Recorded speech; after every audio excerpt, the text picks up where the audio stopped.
আবেদন করলে 1,000 টাকা। তো আমরা কিভাবে এই 1,000 টাকা পাবো, তো সেই নিয়েই আজ আলোচনা করব। তো এই 1,000 টাকা সবার জন্য নয়, যারা শুধুমাত্র কর্মসূত্রে বাইরে থাকে তাদের জন্যই এই 1,000 টাকা করে দেওয়া হবে। তো অ্যাপ্লিকেশন লিঙ্ক আমি ডেসক্রিপশনে দিয়ে দিয়েছি, ডাউনলোড করলেন এবং ইনস্টল করুন। তো চলুন আজকে টপিক पे चलते हैं। ইনস্টল করার পর আপনি আপনার মোবাইল নাম্বার দিবেন, মোবাইল নাম্বার দিয়ে দিবেন। এখানে দেখুন আমি কিভাবে দিচ্ছি। মোবাইল নাম্বার দেওয়ার পর আপনার মোবাইলে একটি ওটিপি যাবে, ওটিপিটা এখানে এন্টার করবেন, দিয়ে যাচাই করে নেবেন। হ্যাঁ, ওটিপি যাচাই করা হয়ে গেছে। এবার দেখুন চলে এসছে আবেদন জমা দেওয়ার নিয়ম ও নির্দেশাবলী।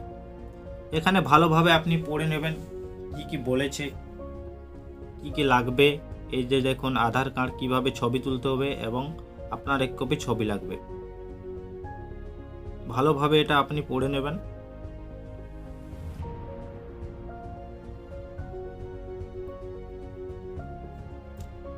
এই দেখুন আবেদনপত্র আপনি কি দিয়ে করতে চান, আধার কার্ড দিয়ে, ভোটার কার্ড দিয়ে, না ডিজিটাল রেশন কার্ড দিয়ে। তো আমি আধার কার্ড দিয়ে করছি। তো চলুন দেখুন কিভাবে করছি আমি। তো প্রথমে চলে এসছে ব্যক্তিগত তথ্য আপনার। তো এখানে আপনি আপনার নামটা দিবেন,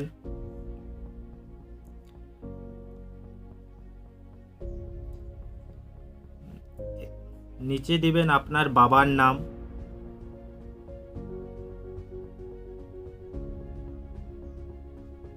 তারপরে আপনি লিঙ্গটা সিলেক্ট করে নেবেন, পুরুষ মহিলা না অন্য কিছু। তো চলুন এরপর বয়স দিতে হবে, স্ক্রল করবেন আপনার বয়স পেয়ে যাবেন। দেখুন আমি দিচ্ছি আমার বয়সটা।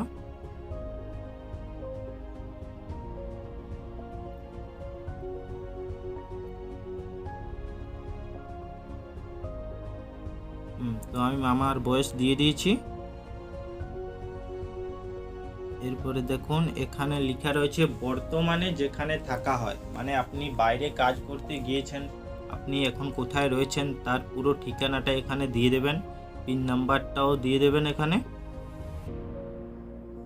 তো চলুন আমি দিয়ে দিচ্ছি আমার ঠিকানা। তো দিয়ে দিচ্ছি। এরপর দেখুন কি বলেছে, এখানে স্থানীয় কারো নাম্বার দিবেন, আপনার গ্রামের কোনো, আপনার পরিবারে যদি ফোন থাকে তার নাম্বার দিয়ে দেবেন। এরপর আপনার বাড়ি, কোন জেলাতে আপনার বাড়ি দিয়ে দেবেন। আমার বাঁকুড়া জেলাতে বাড়ি, আমি তাই বাঁকুড়া দিয়ে দিলাম। বাঁকুড়ার আমার রানীবাঁধ, হ্যাঁ আমি রানীবাঁধ দিয়ে দিচ্ছি। এরপর অঞ্চল, অঞ্চল আমার হলুদকানালি অঞ্চল, হলুদকানালি। এরপর দেখুন নিচে লেখা রয়েছে আপনার গ্রামের নাম। তো এখানে আপনি আপনার গ্রামের নামটা এন্টার করে দেবেন।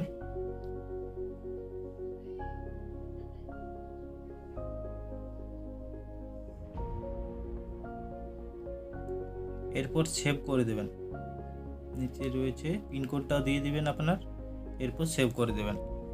ভালোভাবে একবার দেখে নিতে পারেন, সেভ করে দিন। এরপর দেখুন আবেদনকারীর ব্যাংকের বিস্তারিত তথ্য। এখানে আপনি আপনার ব্যাংকের অ্যাকাউন্ট নাম্বার দিতে হবে প্রথমেই। আমি আমার অ্যাকাউন্ট নাম্বার দিয়ে দিচ্ছি।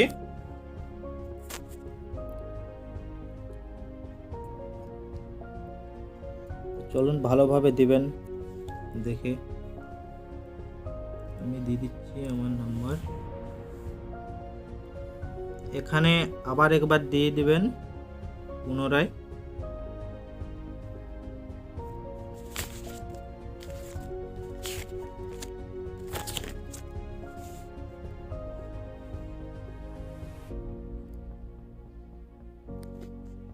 তারপর নিচে রয়েছে ব্যাংকের আইএফএসসি কোড। তো আইএফএসসি কোডটা আপনি একটু দেখে দিয়ে দেবেন।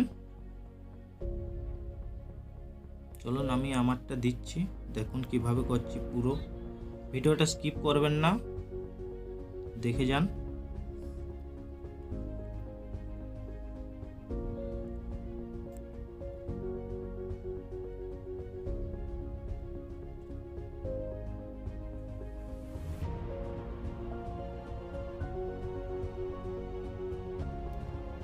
হ্যাঁ, তো এখানে আপনার এন্টার করা হয়ে যাওয়ার পর যাচাই করবেন, তাহলে আপনার কোন শাখা আর কোন ব্যাংক এখানে চলে আসবে।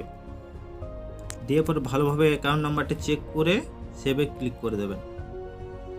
এরপর যাচাই করার তথ্য, প্রথমে আপনার আধার কার্ডের নাম্বারটা দিয়ে দেবেন। এখানে আধার কার্ডের নাম্বারটা দিয়ে দিচ্ছি আমি।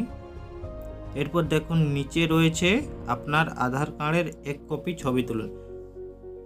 তো এখান থেকে আপনার ছবি তুলে রাখবেন, দিয়ে পর ছবিটাতে ক্লিক করবেন। হ্যাঁ, দেখুন এখানে ছবিটি চলে এসেছে।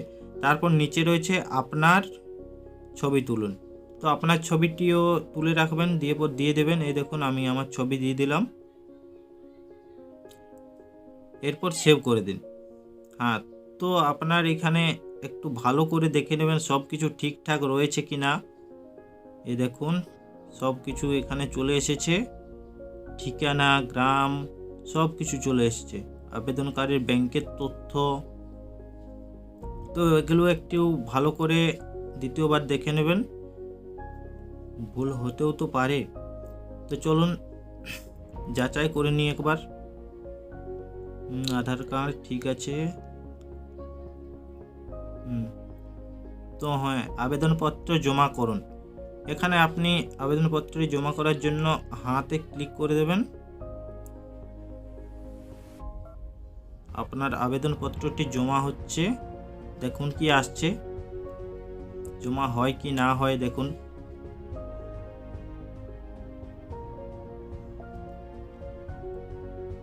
তথ্য জমা করা হচ্ছে, একটু লোডিং হচ্ছে।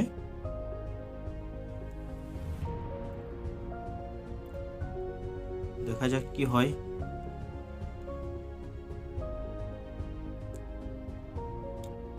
হ্যাঁ, তো এই দেখুন চলে এসেছে, ধন্যবাদ, আপনার আবেদনপত্র সফলভাবে জমা হয়ে গেছে। তো চলুন তাড়াতাড়ি চ্যানেলটি সাবস্ক্রাইব করুন আর বেল আইকন দাবিয়ে দিন, যাতে করে নোটিফিকেশনগুলো আপনি তাড়াতাড়ি পেয়ে যাবেন। Thank you.